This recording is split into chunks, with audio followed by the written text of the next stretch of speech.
tá? Cuidado, heranças malditas. Cara, isso aqui, o que aconteceu? A gente tem uma audiência de acordo que pode ser frutífera. A gente tem gente que trabalha com malícia, porque vai lá faz acordo só para fazer trabalho em massa e não é ético, não tem problema trabalhar em massa. Só que tem que ter uma ética envolvida nisso. Não dá pra tu chegar lá e fazer acordo só pensando em ti. Tem o teu cliente, tem os pedidos que tu fez, tem a solidez da demanda, tem tudo que tu preparou, a gente vai falar desses requisitos. Mas tem gente que faz isso, não é legal. E aí dá pra ver bem a herança maldita envolvida. Porque muitos advogados, diante da falta de fundamentos, a advocacia, gente, ela é um âmbito rico, tá? Rico em que sentido?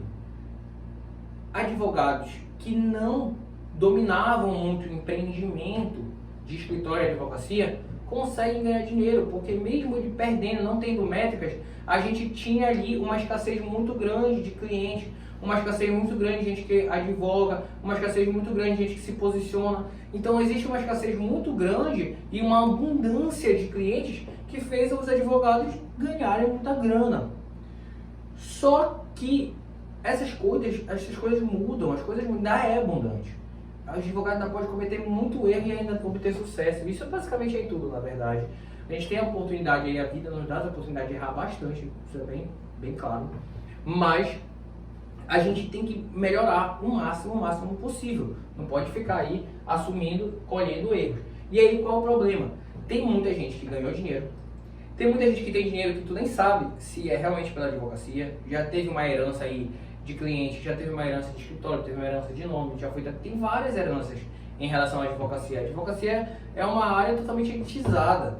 Então, se é totalmente elitizada, tem escritório aí que tá pela elite, tipo, já veio de um berço, tá entendendo? Da advocacia. Tem muitas coisas envolvidas aí de escritórios que estão 30, 40 anos, são outros jogos, tá? Mas a gente tá agora em novos jogos. E aí o que acontece? Nesses novos jogos não dá para tu ficar fazendo a mesma coisa que o teu chefe fazia sem fundamento, porque na cabeça dele era assim, porque ele aprendeu assim, e aí foi se tornando uma herança. E aí, cara, quando eu cheguei, eu tinha um escritório, e aí, falei bastante aí, né? Tem que parar.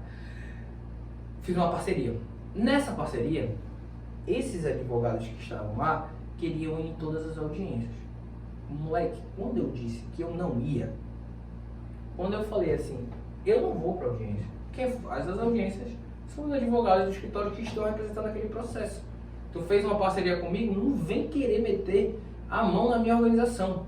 Quem vai para audiência é o advogado responsável pelo processo. E acabou. Ah, mas e tu? Eu falei, tu fez com o meu escritório.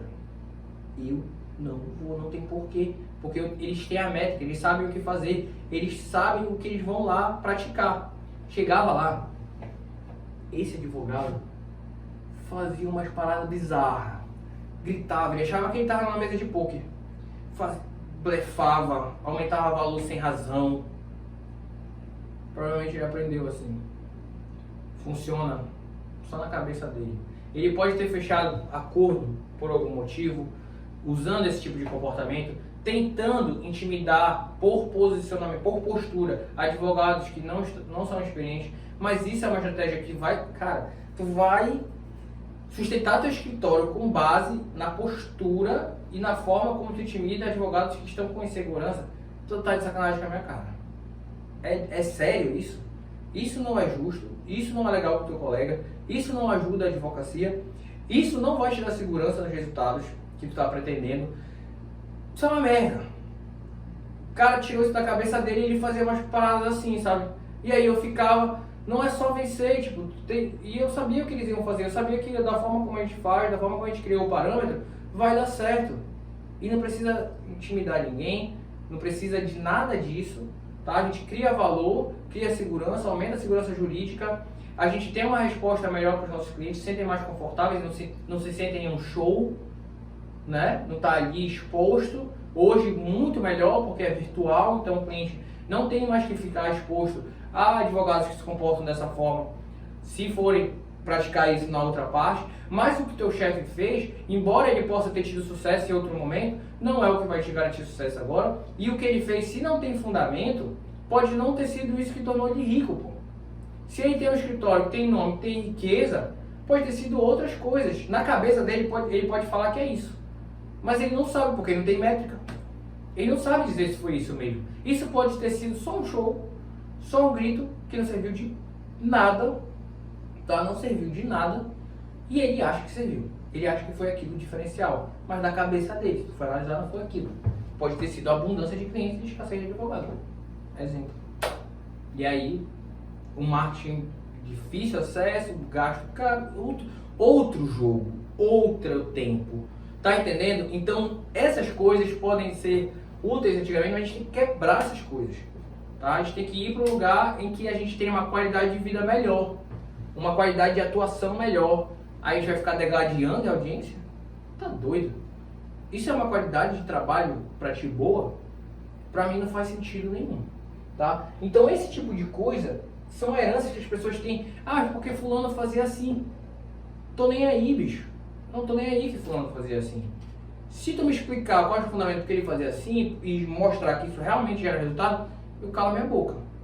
Mas não é assim que funciona. E olha que eu leio demais e leio coisas que eu sei que não estão no grau aqui da consciência, que realmente influenciam no lado inconsciente, mas para levar uma matéria de sucesso para o teu escritório, tá fora. Pode tirar. Tá? Ainda mais com o processo judicial que a gente está trabalhando de justiça. E a gente tem pesquisas que faz diferença, fulano, tá, mas tu vai apostar nisso? De novo, segurança, voltamos. Tu vai entregar isso? Esse vai ser a tua base fundante para o teu negócio, negócio que sustenta tua vida, a vida das pessoas que tu ama, tá doido. Não. Então, heranças malditas, esquece. Meu chefe fazia assim, tô nem aí, supera isso aí, tá? Supera isso aí. Eu aprendi assim, não tô nem aí, supera, busca os fundamentos, porque a gente está buscando segurança aqui e procedimento, tá? Então, para com isso. Essa história relata bem o problema que a gente tem e o que a gente tem que fazer para superar. A gente vai ver agora. A primeira coisa que vocês têm que entender são os personagens e as intenções de quando a gente vai para a audiência de acordo. Chegou na audiência de acordo, existem 3 personagens diferentes ali, tá? E eles não te favorecem. O servidor, o juiz, tá? O servidor e o juiz, eles têm as mesmas intenções, mas eles são personagens diferentes, né? Porque eles aparecem em momentos diferentes e às vezes o juiz não aparece, mas eles têm ali as mesmas intenções.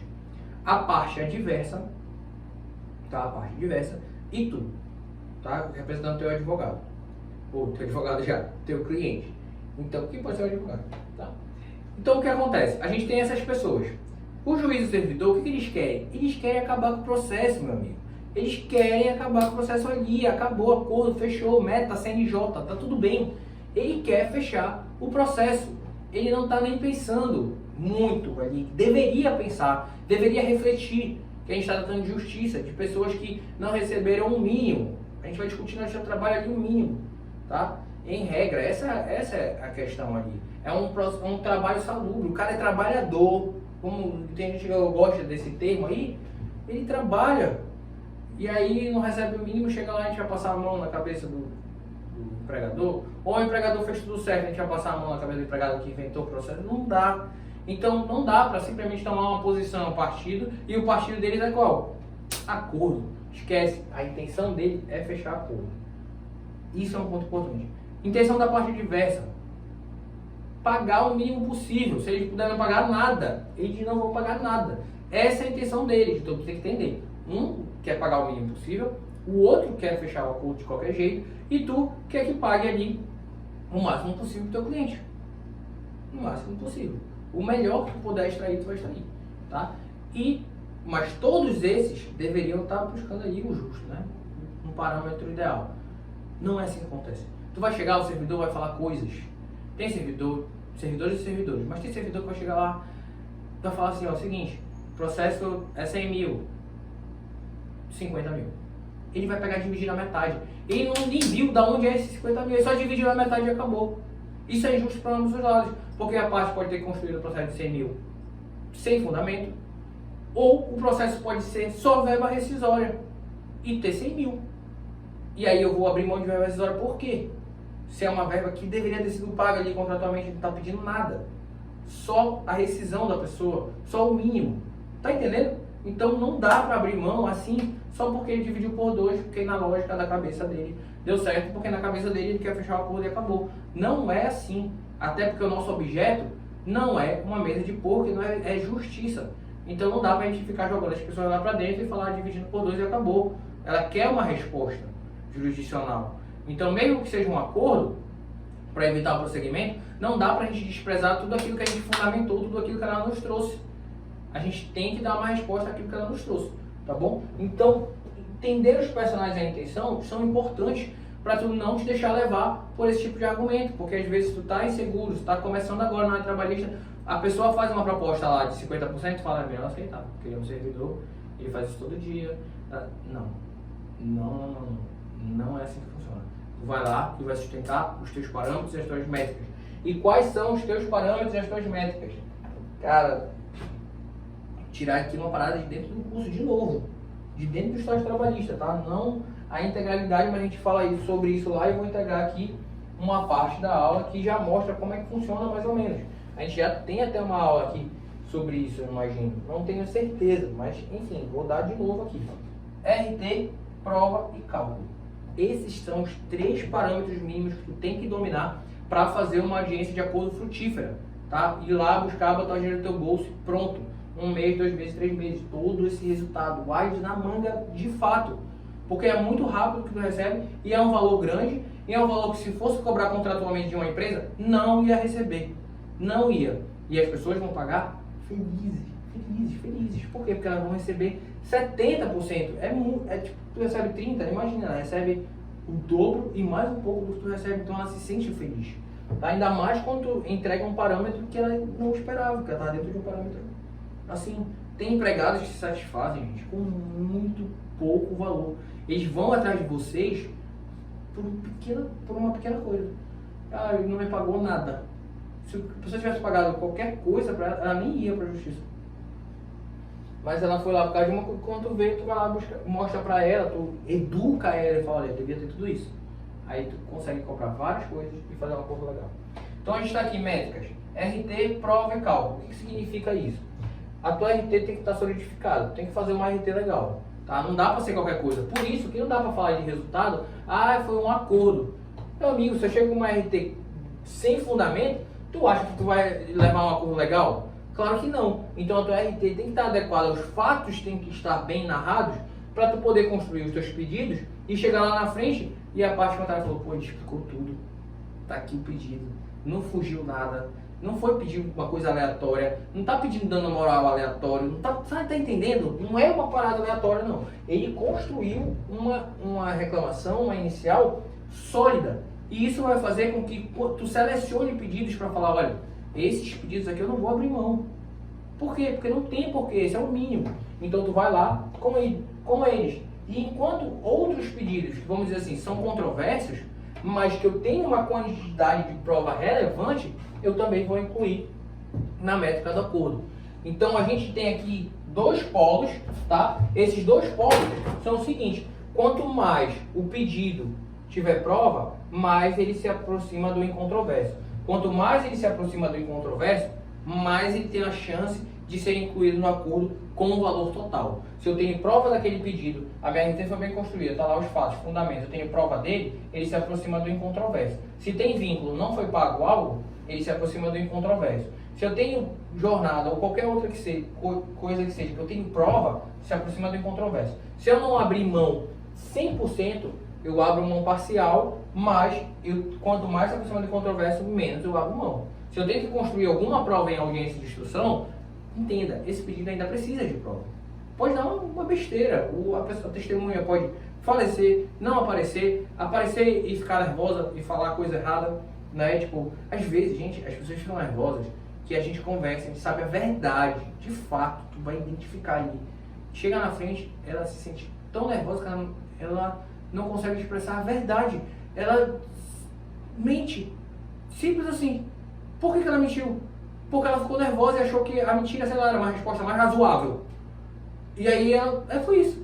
Então é isso, elas acham que a resposta mais razoável é o que, sei lá, o juiz está esperando que ela diga. E aí ela fala outra coisa. Que era verdade? Não. Mas aí, meu amigo. Entendeu? Então as coisas acontecem. A prova é o normal? Não é o normal. Também não pode ficar assustado, não. Ah, vai ser assim? Não. Não vai ser. Até que tu explica pra ela, tu responde a pergunta, responde a pergunta e acabou. Tá? Sim, não sei, não. Responde e acabou. O que tu sabe, o que tu não sabe, não responde. Fala não sei, não inventa. Só fala o que tu sabe. Tá? Tu vem aqui pra fazer isso. Não é pra tu contar uma história também. Então tu vai lá. Essa é a regra. Ela vai lá e vai falar. Normal. E vai dar tudo certo. Excessivamente pode acontecer. Mas aí tu bota lá na métrica. Se tem uma prova para construir na instrução, é importante que tu tenha noção. Ainda tem que construir. Não está construído. Embora, certeza. Não, não tem. Tá? E se eu tenho pouca prova, eu tenho que construir, vai se aproximando do controverso. Quanto mais próximo do controverso, mais fora do acordo, da proposta de acordo ela tá. Tá bom? Outra coisa importante, o cálculo. Não tem como. Não tem como. Se você não domina os cálculos trabalhistas de forma sólida e segura, não dá para tu chegar numa audiência de acordo e conseguir fazer esse acordo com segurança. Porque tu não sabe se tu está fazendo um acordo dentro dos parâmetros adequados, porque embora tu tenha o pedido, tu entenda que aquele pedido seja devido, tu tenha a prova dele, ele seja incontroverso, se tu calculou errado, como é que tu vai fazer a métrica do acordo? Se tu não tem segurança, tu não sabe realmente se tu fez um acordo bom. Aí vira um pouco de sorte. Um pouco não, bastante. Porque tu precisa desse cálculo. E quando tu erra o cálculo, porque mesmo que tu domine, tu vai errar. Por que tu vai errar? Porque tu é humano. Simples assim. E aí em algum momento tu vai deixar passar algo, tu vai estar cansado. E quando chegar lá na audiência, eu tô cansado, fiz o cálculo à noite, protocolei. Cheguei na audiência, vi que estava errado, eu tenho que entender para quê? Para eliminar o quanto realmente aquele cálculo se equivocou. Então, tipo assim, teve um problema no cálculo.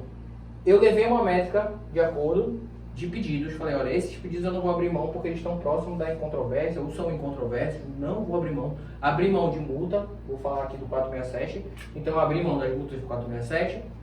Né? Abri mão de dano moral, abri mão de algumas coisas ali que são controversas. Eu tenho que provar ainda lá na frente pra gente encerrar o processo mais cedo. Abri mão, mas essas verbas aqui não abro mão. Decidi quais verbas porque eu tenho prova delas. Né? Levei. O valor é esse. Aí a parte fala assim, eu aceito. A parte vai falar assim, eu aceito o que tu está me propondo. Os pedidos que tu está propondo, eu aceito pagar eles. Eu vi que tem prova mesmo, é isso mesmo, tem que pagar. Vou pagar. Para eliminar 467, para eliminar dano moral, para eliminar discussão, pagar logo, eliminar juros, vou pagar. Porque eu sei que vai estar lá na sentença. Então eu vou pagar, mas não vou pagar nesse valor porque teu cálculo está errado.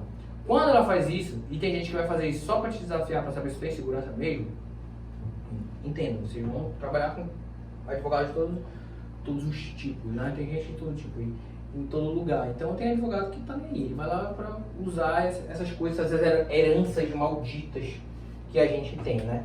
E aí ele vai falar do teu cálculo. Se, por exemplo, estiver errado alguma coisa, se for alguém mais sério, olha, eu tenho erro aqui, tu tem que saber eliminar aquele erro, falar a verdade. Houve um excesso de tanto. Tu vai chegar e falar assim, olha, o excesso foi tanto. Vamos eliminar esse tanto e aí vamos fechar o acordo. Tá entendendo? Ah, eu não sei analisar excesso, não sei analisar quando tá menor, e quando tá menor tu já vai fazendo a proposta menor, o cara vai aceitar. Porque se ele enxergar, ele vai falar assim, ó, tô tendo benefício, bora aceitar. Porque ele aceitou teu pedido, mas tu perdeu porque tu calculou errado. Ele aceitou teu pedido, mas tu perdeu porque ele diminuiu, porque tu calculou a mais e ele foi lá e diminuiu. Aí a expectativa que gerou o teu cliente está um pouco errada.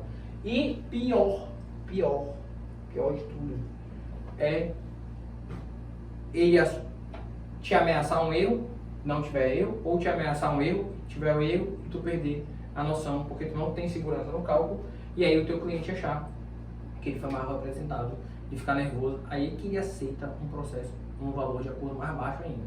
Como a audiência não é mais presencial, o fone de ouvido, galera, é uma estratégia fenomenal para não deixar ele se atingir por qualquer destas discussões que venham a surgir em audiência. Porque ele não ouve, tu está conversando tecnicamente, ele não vai compreender e ele não vai ficar nervoso. Porque ele vai ficar nervoso por causa do que a pessoa falou? Não, mas porque ele nunca participou daquilo, tu participa disso toda hora, então ele já está nervoso por naturalidade.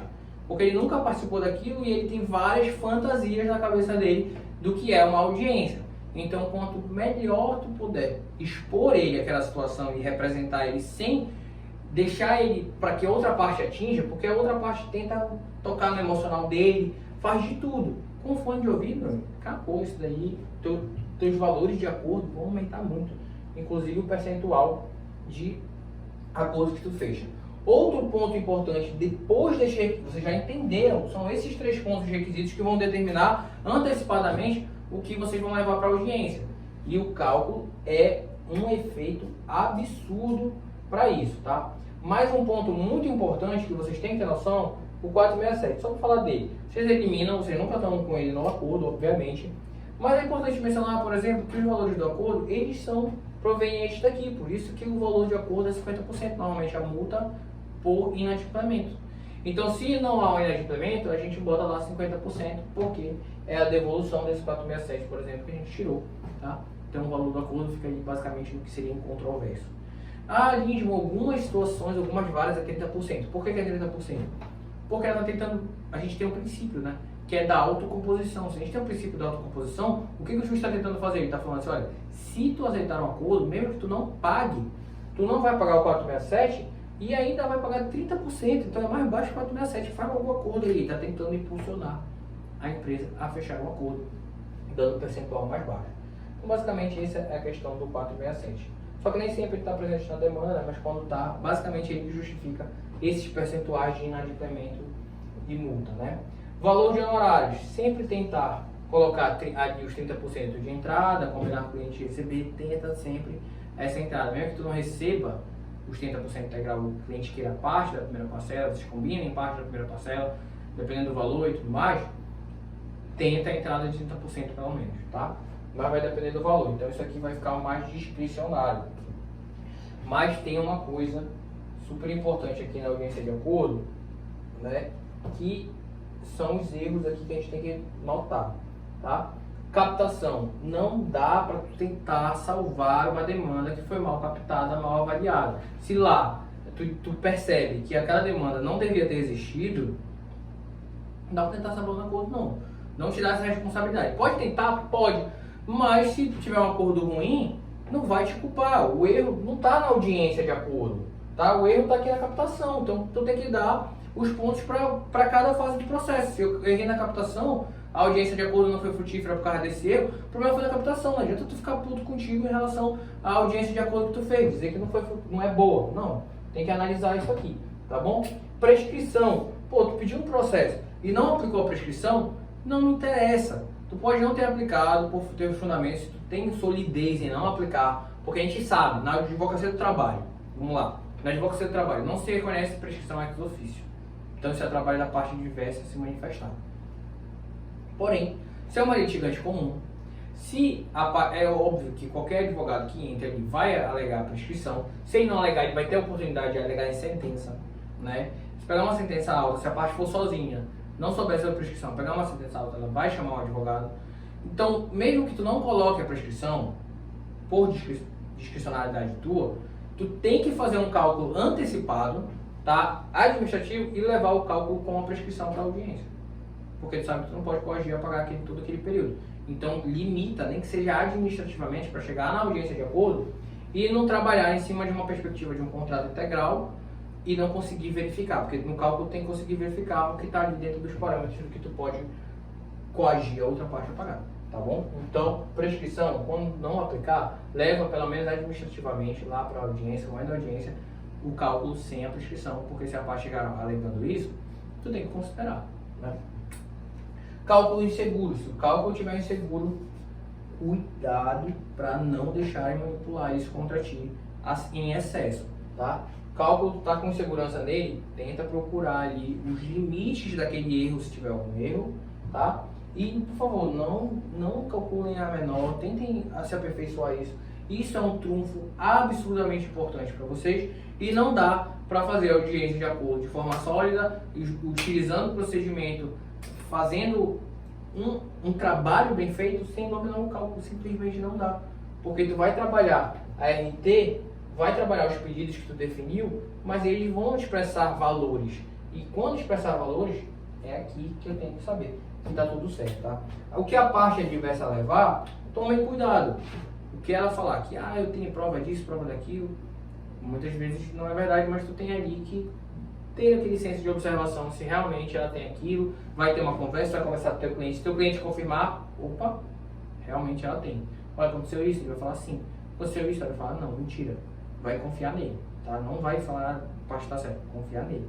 Porque depois lá na frente ela abre, não tinha assinatura dele, então prova unilateral. Então tu vira para ele, tu vai ter a oportunidade de saber, ter uma métrica de como vai prosseguir. Tá, toma atenção. Argumentos de parte adversa, tipo, não tem dinheiro para pagar. Isso daí, gente, se a pessoa não tem dinheiro para pagar, como é que ela vai pagar o acordo? Ah, você tem dinheiro para estar aqui. Ah, tudo isso. Ah, a empresa vai à falência. Falência, não levem para o senso comum. Vocês são profissionais do direito. O que é falência? É para empresas formais, que estejam formais, né? Que estejam ali na formalidade. É um processo empresarial de tem mais passivo que ativo, a gente vai por ordem. A advocacia trabalhista tem preferência. Claro que a gente não quer ir para essa área, não quer ir lá para disputar a falência, mas não dá para ficar engolindo qualquer argumento que te leve, tá bom? Então isso aqui é muito importante. Esse as na manga vocês não podem abrir mão. Não dá para abrir mão da audiência de acordo. Vamos melhorar os parâmetros dela, entender os personagens, melhorar as métricas, se aperfeiçoar no cálculo, que o porcentagem de acordo de vocês vai aumentar e vocês vão acabar eliminando essas heranças malditas sem fundamentos que muita gente carrega. Tá? Acabou. Para vocês acabou, porque agora vocês estão trabalhando com uma advocacia profissional. Então não dá para ficar fazendo essas coisas artesanais que tiraram da cabeça e ensinaram para vocês, foi o que eu passei na vida. Esquece. É estudar. Tá? E aí vocês vão conseguir construir um procedimento mais sólido e que traga mais respostas para o cliente de vocês e, consequentemente, mais resultado para a demanda de vocês de forma mais veloz e com valores melhores, tá bom? Então, um abraço, espero que vocês usem muito a audiência de acordo a favor de vocês. Se vocês tiverem um percentual de quanto os processos normalmente vocês fazem de acordo, conta aí pra gente, se não tiver, faz, isso é muito importante, porque a gente já tem uma previsibilidade. Pô, você vai entrar com 10, eu já sei que mais de 5 eu vou fechar acordo, e dentro do meu ticket, tá? É muito importante. O acordo ele vai estar ali dentro da que vocês previram. E façam as estratégias. Vocês já faziam essa estratégia? Não parem de jogar poker em audiência. Tá? Para de fazer isso. Não é barganha, não é negócio de estratégia de, sei lá, que a galera usa muita coisa aí. Não é isso. É usar essa estratégia porque a gente está falando de uma etapa processual técnica que pode ser trabalhada aí, entendendo esses personagens e intenções a fim de nos favorecer e não ir atrás de qualquer coisa. Então vocês vão melhorando essas métricas, vocês vão aumentar a segurança e vão cumprir os mesmos atos. É o que eu falei lá. Ah, o advogado queria porque queria que eu fosse acompanhado. Não vou. Os advogados que eu instruo, né, as advogadas que eu instruía, elas têm completa capacidade de avaliar isso aqui. Vou fazer o que lá? É cumprir esse ato e acabou. E aí tira esse peso emocional e nervosismo, porque tu sabe o que tu vai estar indo para fazer. Fez, acabou. Era isso que eu tinha para fazer. Então levem isso para vocês. Ah, fiquei burrado, quero fulana, que a fulana aqui é mais eloquente. Então nem aí. Nem aí, porque aqui a parada não é eloquência, aqui a parada é técnica. Então isso vai ajudar muita gente aí que tem esse negócio de advocacia. Ah, eu preciso ter a oralidade para chegar. Não é o momento de salvar nada. Lá no estágio trabalhista a gente define muito bem as etapas para saber o que vai fazer em cada etapa. Para quando chegar na audiência de acordo, tu não fique inventando moda, né, de é agora que eu vou mostrar minha postura. Não é hora de marketing. Tá? É agora que é a minha eloquência. Não é hora de cumprir a estratégia e acabou. E levar o dinheiro para casa. Porque é importante receber logo. Tá bom? Então, um abraço e até a próxima aula. Comenta aí se tu já seguia todas essas etapas, se tu vai incluir, o que tu precisava enxergar. A gente gosta de entender o que vocês estão fazendo para poder contribuir da melhor forma. Um abraço.